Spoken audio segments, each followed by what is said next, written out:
In my research, I explored the James Madison Special Collection archives. I researched JMU's third president, George Tyler Miller, and his fight for co-education. Over the course of his presidency, Miller did a lot to try to co-educate Madison.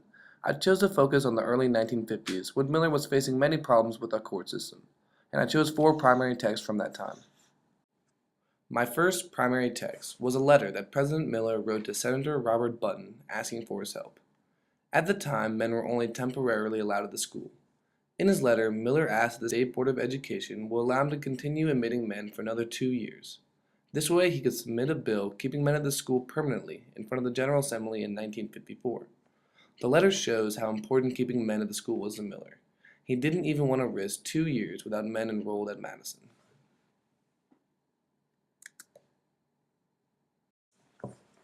My second primary source is an article from the Richmond Times on March 28, 1952, titled "Harrisonburg Urges Madison to Continue Co-Education Plan." The article takes place during the time the State Board of Education was considering Miller's request, but before they had made their opinion. The article explains the situation and states that citizens of Harrisonburg wanted men to be able to continue to attend Madison. The article expresses the mayor's view on the situation. The mayor said that the college should provide an education for men living at home and could not otherwise afford it. The article has quotes from the President Miller and shows what kind of support he had from his community. My third primary source is the official document sent to Miller informing him about the news. It was titled "Madison Authorized to Continue Admitting Men Students." The document summarizes the meeting in which the decision was made. The document states why the State Board of Education was willing to agree on the enrollment of men at Madison.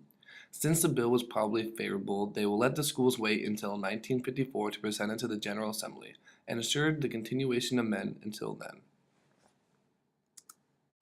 For my final source, I found a picture of the men's first basketball team at Madison in 1947.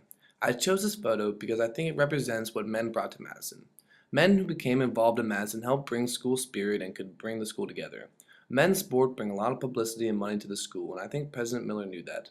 The photo shows not just the first men's basketball team, but also the first men's sport team at the college.